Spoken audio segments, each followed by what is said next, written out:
Hello guys, हम सुबह सूत उठ के केस झाड़ के चलनी अपना दोस्त के पास कि काहे कि आज सब लोग साथ में जाए लड़नी सब केस कटवावेला।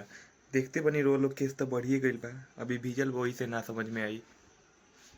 काहे कि छठ पूजा निचका गइल बाटे आ हमनी के केस कटवाए जाए के बाटे सब आदमी मिल के। आ हम चलत तनी रो लोग के अपना दोस्त से मिलावे, देखत नहीं हमार दोस्त लोग कहाँ बाटे। काहे कि दोस्त बिना मनवे ना लगेला। तो रोड पर तभी नहीं खनू तुमरा के फोन लगाओ तनी, 1 मिनट रुक जाई लोग रो वालो। कहाँ गए अनूप भाई? हेलो, आवो रोडवा पर चले के केस कटवावे। आवो आवो तने तले वेट करता नहीं कर जी। हमनी के अड्डा हटे देख सकत नहीं रुआ, यही जब बैठ के वेट करता नहीं। नाम लेते शैतान हाजिर आइए गइले। केस कटवाए के बनू। हां केस तो कटाई, केस तनी यार आ गइल बा। बहुत बड़का केस हो गइल बाद दे। तो केस कटवाए जाए के बाटे नगरा चाय खा के मुठिया देखत नहीं। एगो और दोस्त बने हमर चनन, उ जोन बताई है उनके हिसाब से काम होई। अभी उ खाना खाते थोड़ी देर बाद में आई है, देख सकत नहीं। हई हथे दे केस हमार तो बड़ बा, लेकिन देखी छोट बा के साइड के बड़का कटाई। चली तब मिले तनी से केस कटवा समय सब दोस्त के जोड़ बिटोड़ के। हमनी सोचनी हमनी के दोस्त खाना खाते रहे तले हमारे एगो दोस्त रहने के चला तारे के फ्रूटी पिया दी। तनी बोलो कुछ चाहते हैं अभी चला के फ्रूटी पिए हमनी के दोनों जन चले के। तो वो लगा था वो दोस्त हमने खा लेने तो उनको हमनी के लेके जाएम सब फ्रूटी पिया अभी, और फ्रूटी पीला के बाद हमनी के जाएम सब केस कटवावे। चल बनी हमनी के रवि भे के दुकान पर फ्रूटी पिए आ चल के दिखाओ तनी हमनी के रवि भे के दुकान कैसन बा।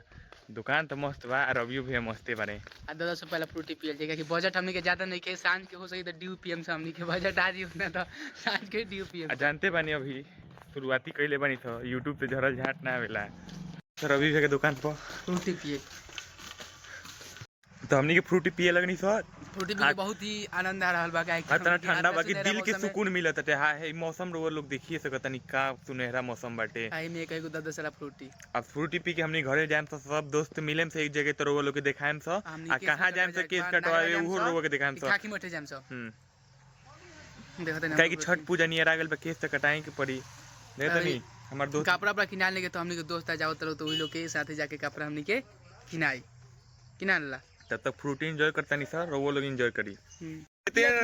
हमनी के दोस्त पकड़ ले बाने तो देखिए हमनी के दोस्त से आ गेल बाने चंद दोस्त आ गेल बाने। हमर दोस्त की फेस्टिवल मत करो, देख सकते नहीं बड़ा आरामी होवे तो कहते हम तो चंदन उ अपन फ्रूटी ना पी ले हैं तो हमरा कहे के मतलब ई बा जे सबसे ज्यादा कमेंट करी चंदन के 10 रुपया के फ्रूटी ओकरा के हमनी के दियाई। हमरा से चंदनो जुड़ गेल, हमनी से चंदनो अभी जुड़ गेल। यो हमें कहां केस कटवा चले के बा? केस कटवा ले जी एसी में गई जा, वो जब पबजी खेलल जाए तो ना करा। देखो ब्लॉक ही कट दिए, ब्लॉक घाट पर घूम लिया। तो सोचनी था कि घाट पर घूमे जाई था, ओकर बाद केस कटवा जाम तो चली लोग रो लोग हमनी के अपन घाट दिखाओ तनी तो छत पर बाने चल साफ सफाई हो तटे। चली रोवा लोग के हमनी के अपन घाट दिखाओ तनी दिखा ऊपर के बाने को दास जी दोस्त है। आ देखिए देखो हाल हमनी के अब अल्ट्रा तो हां ना कि बढ़िया ही है, स्कोर बाने लेकिन करिया लगी है। दिखाएंगे हाय देखिए हाय उनकर दोस्त हमें, हमार दोस्त के आईफोन में बहुत उनकर भाई बना के वीडियो दोगला दोस्त हमें देखी ये आईफोन रखले बावे ना देवे ले बनाए के टेंशन मत ली। रउआ लोग के सपोर्ट रही तो हमनी के जरूर जल्दी से जल्दी एथी आईफोन का बढ़िया एगो बिल्ड क्वालिटी के कैमरा ले सकत रही था। हां जरूर, तब तक रउआ के चलत नहीं तो छठी घाट घुमावे। देखिए हई टाइम कितना बजता कौन से बात के बाद कितना अच्छा से बात कर ले बा। क्रिएटर कोई बात किया है तो ही दिखा रहे हैं, लारू से उतना दिखा देते हैं। तो हमनी कैसा घुमाता नहीं सर। हमने देखी क्रिएटर के प्रमोशन कर देगा, क्रिएटर बहुत अच्छा जाके फॉलो करी, बिहार है फॉलो करी। हमनी देखिए ऐसे घुमाता है रोड पर, तो हमनी गोबर देख रहल तनी पीछे आ रहल बारे। हमनी के भी जाम सभी घाट पर घूमत गामत देखत हैं सफाई चलता। सुबह हमनी के साथ तक के आके नहाइले धोले बानी सब। अब कल हमनी करम साहब लइका जन पालो ओकनी के देखिए हमनी के छोड़े के जो छठी घाटे जानी सो ई रास्ता बाटे बहुत खराब बा, लेकिन साफ सुथरा क के एकरा खेती कर देन स। चार आदमी आजू बारी सो देखो ब्लॉक दा बोल गए चुने से घाट पर तो चलता नहीं सब मिलता नहीं सब घाट पर। छठी घाट पागल में तो देखत नहीं कि बहुत ही मेहनत चलत है, यहां सफाई चलत है चलल भाई यहां के मंडे चाहते यहां देख सकत नहीं कि हमनी के एथी बनत है नया। हमनी के मिनी ब्लॉक के बना, हमनी के लॉन्ग ब्लॉक के बना लो सब। तो हमनी के चल नीचे भैया हमें चलत है तो रोल के नीचे के नजारा दिखाओ ना नीचे चल तनी सा नीचे चल नीचे के नजारा दिखाओ तनी तो रोल के नीचे चली लोग। नीचे हम लोग चल रहे हैं जो बहुत ही खाल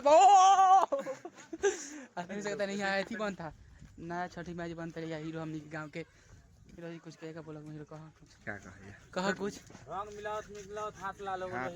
ये देख सकते हैं सुबह से यहाँ पे बहुत ही मेहनत कर रहे हैं हमारे घाट पर कहिएगा कुछ ब्लॉग में का कहीं ये बाबूआ देख रहे हैं जो कि यूनिक बन रहा है छठी मैया का मूर्ति आई नो कि क्या बोला जाता है का कहीं ये बाबूआ देख सकते हैं चलिए हम लोग अपना घाट दिखाते हैं सुबह हम लोग साफ किए हैं दिखा दो चल। ये सब साफ किए हैं ये सब और हम सारा लोग चीज नजारा साफ दिखा हुआ है, रहे देख हैं सकते हैं आप हाँ, चल। बैक हो जाए अब ब्लॉगर ये देखिए हमारे ये देखो और ये देखिए ये जो कि बच्चा बहुत ही मेहनत कर रहा है बहुत जुड़े मेहनत कर रहा है। एकदम हेवी वीडियो वाला तू उसमें है हम लोग साफ सफाई अरे देख रहे हैं, देखिए कितना कचरा है और ये बच्चा भी साफ ही कर रहा है बहुत ही मेहनत कर रहा है सब देख रहे हैं मन से काम कर रहा है सब लड़का और यहाँ पे कुछ देख बच्चे सबको देख रहे हैं नहा रहा है सब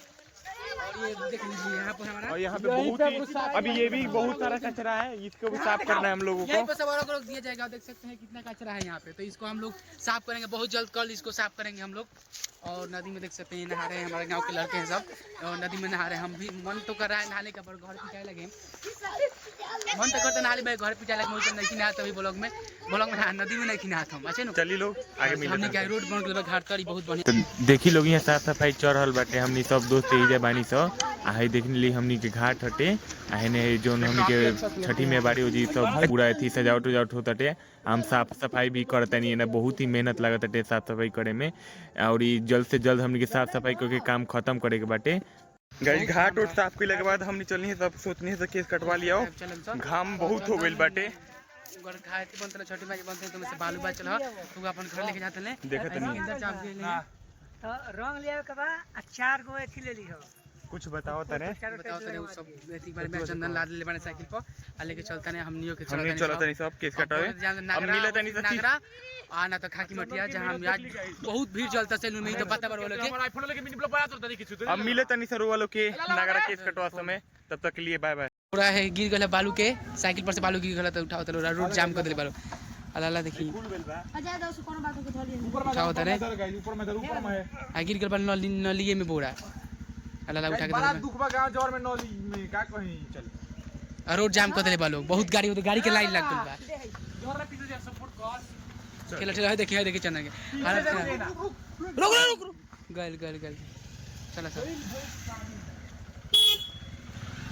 बोरा गिर कर रहा है दोनों बोरा बहुत भारी बा बोरा तो बोरा उठा के हमनी के साइकिल पर लाद के लेके चल दे मानी से लाला के लिए बोरा के टांग के दे बहुत में वजन बा बोरा में जिम डेली जाले वैसे हमनी से तना ये उठित हमनी के चल दे मानी से फिर आगे से रास्ता से गने से उहरा तो फिर वापस आवत नहीं सब यूनिक बोलर जा ब्लॉग में का प्लान था इसी वाले में लेकिन बाय अब वाल्मीकि लगे जाना पड़ेगा साइकिल पे गाड़ी किसी के पास है नहीं क्या करे बाइक हो लोग गया है खराब और लाला का बाइक था तो वो चल गया है बहुत दुख है गाइस तो इसलिए हम लोग साइकिल से जाएंगे साइकिल भी स्टार है उसको चैन क्या पर आज के इसका चैन ही नहीं है क्या करें हम गाइस बताइए लेकर आया गब्बर अभी गया है वो अपना साइकिल आने उसका साइकिल बहुत डैमेज है तो उस साइकिल चलिए हम खाकी चला कर मठे जाएंगे। मिलते हैं आप लोग से और देख लीजिए अभी बहुत हम लोग को तकलीफ हो रहा है क्योंकि कुछ दिन पहले हम लोग गाड़ी पर से उतर ही नहीं रहे थे जहाँ गाड़ी पर से गाड़ नीचे उतर नहीं रहता है जहाँ जाना था तहाँ बाइक बट अब हम लोग को जाना पड़ अब रहा गाड़ है साइकिल पर बैठ रहे तो खुजवा रहा है तो अब हम लोग जा रहे हैं साइकिल से जाना पड़ रहा है केस कटवाने तो चलिए मिलते हैं रास्ते में या बाजार पे हाथ ना क्या तकलीफ कहल जाओ यार गाड़ी ना लगे देखी साइकिल साइकिल एगो ढूराहू के पड़ता है टूट गइल हम साइकिल चलाते नहीं हालत पूरा खराब हो गई बा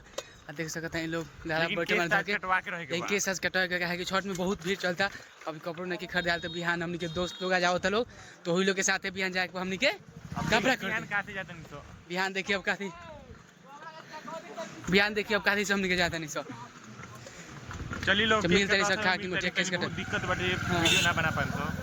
चलिए लोग केस कटवा बहुत तकलीफ होता साइकिल चलाने में पाउडर मारत में हालत खराब बा चलिए लोग बाय जी रुको रहनी सब बहुत ही भीड़ बाटे देख सकता नहीं अभी दुकान में बहुत ही भीड़ बतले लाइन लगा के हमनी के बैठल बन जाता आदमी अब बहुत भीड़ बामने सोचे नागरा तो नहीं जा प्राइस ज्यादा बाकी से तो शायद भीड़ कम रहे लेकिन हमारे पास बाइक अभी डाल रहा है इसलिए हमने की अभी ना गाँव में इतना बड़ा साइकिल चला के बहुत तकलीफ होता है चंदर लेके बेटी लोग के लेके आए तो एकदम का गाड़ी ना लगा इतनी खाली हो गई बस बाबा के बाद हम ये बनी सो बाबा के किस ले लेता परमिशन ले ला बैग झांट बाबा के भी तो किस ले लो देख सकते हैं राजा जी बैठी गए बने गवर जी हो तो झांट हुए चलिए अब मिलते हैं सब डिजाइन कटोइले के बाद, क्या है कि भीड़ हो जाई तो फिर ब्लॉग के चक्कर में लाम ना केस कटे। और ब्लॉग नाम